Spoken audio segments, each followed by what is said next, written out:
Bermuda triangle নিয়ে মানুষের জল্পনা কল্পনার শেষ নেই কোনো। ট্যাবলেট পত্রিকা আর টিভি চ্যানেলের সুবাদে এই ট্রায়াঙ্গেল নিয়ে গল্পেরও অভাব নেই। এসব গল্পের কারণে বারমুডা ট্রায়াঙ্গেল অনেকের কাছেই ডেভিলস ট্রায়াঙ্গেল বা শয়তানের ত্রিভুজ নামেও পরিচিতি পেয়েছে। উত্তর আটলান্টিক মহাসাগরের প্রায় ২৬ লাখ বর্গ কিলোমিটার এলাকা বারমুডা ট্রায়াঙ্গেল নামে পরিচিত।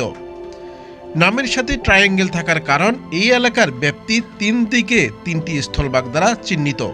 বারমুডা যুক্তরাষ্ট্রের ফ্লোরিডা এবং ক্যারিবিয়ান সাগরে অবস্থিত পুয়ের্তো রিকো এই তিনটি স্থানকে যুক্ত করলে যে ত্রিভুজ পাওয়া যায় তার নামই বারমুডা ট্রায়াঙ্গেল। পত্রিকা সহ বিভিন্ন গণমাধ্যমের খবর অনুযায়ী এই এলাকায় একাধিক জাহাজ এবং উড়োজাহাজ আচমকা গায়েব হয়ে যাওয়ার ঘটনা ঘটেছে।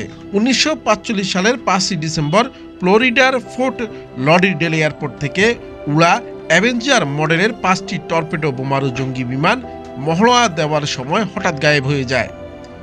নিখোঁজ হওয়ার সময় বিমানগুলো বারমুডা ট্রায়াঙ্গেলের আকাশসীমা অতিক্রম করছিল।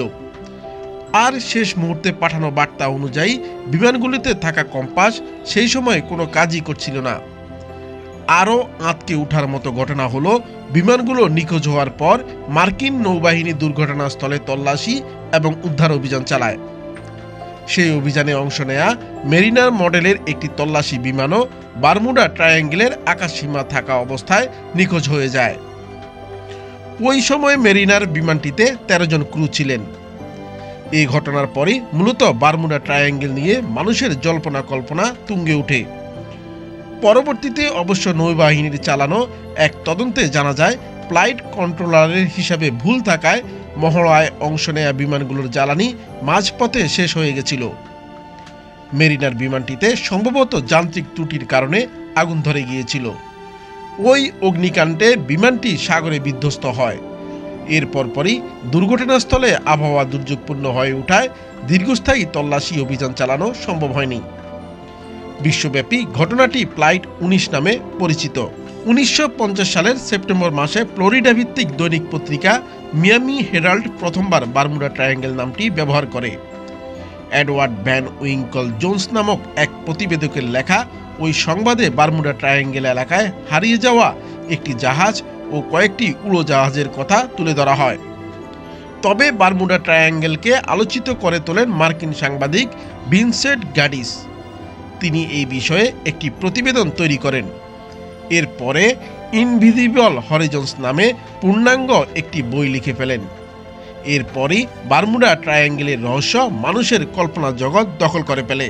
জোনসের সেই প্রতিবেদনে যে জাহাজটির কথা উল্লেখ হয়েছিল তার নাম ইউএসএ সাইক্লোপস। ওয়েস্ট ইন্ডিজের বারবাডোস দ্বীপ থেকে ছেড়ে যাওয়ার পর ১৯১৮ সালের ৪ মার্চ মার্কিন নৌবাহিনীর এই পণ্যবাহী জাহাজটি বেমালুম গায়েব হয়ে যায়। দুর্ঘটনার সময় সে জাহাজে থাকা ৩ শতাধিক নাবিক অথবা সে জাহাজের ধ্বংসাবশেষ এর কোনো চিহ্ন এখন পর্যন্ত খুঁজে পাওয়া যায়নি। এর কারণ হিসেবে অনেকেই অনেক ব্যাখ্যা দাঁড় করিয়েছেন। তবে অনেকের মতেই ওই সময় প্রথম বিশ্বযুদ্ধ চলায় জার্মান কো ইউবোট এর আক্রমণে ইউএসএ সাইক্লোপস ডুবে যেতে পারে। অবশ্য জার্মানি এই দায় সবসময় অস্বীকার করে এসেছে। অন্যদিকে আবহাওয়াবিদদের হিসেব মতে আটলান্টিক মহাসাগরে সৃষ্ট প্রায় সব ঘূর্ণিঝড়ই এই ট্রায়াঙ্গেল অতিক্রম করে। ফলে এখানে সমুদ্র আচমকাই উত্তাল হয়ে উঠতে পারে, যা অতিক্রমকারী জাহাজের জন্য ধ্বংসের কারণ হতে পারে। অন্য একটি থিওরি অনুযায়ী জাহাজটিতে থাকা পণ্য ও ওই দুর্ঘটনার জন্য দায়ী হতে পারে। দুর্ঘটনার সময় জাহাজে ১১,০০০ টনের মতো ম্যাঙ্গানিজ রাখা ছিল। আগুনের সংস্পর্শে এলে ওই ম্যাঙ্গানিজ বিস্ফোরিত হয়ে বড় অগ্নিকাণ্ড সৃষ্টি করতে পারে। আরও অনেক লেখকই নিজ নিজ মনের মাধুরী মিশিয়ে এই বিষয়ে বই লিখেন। এরা সবাই ঘুরে ফিরে অতি প্রাকৃতিক ঘটনায় বিভিন্ন স্বাদে উপস্থাপন করেছেন।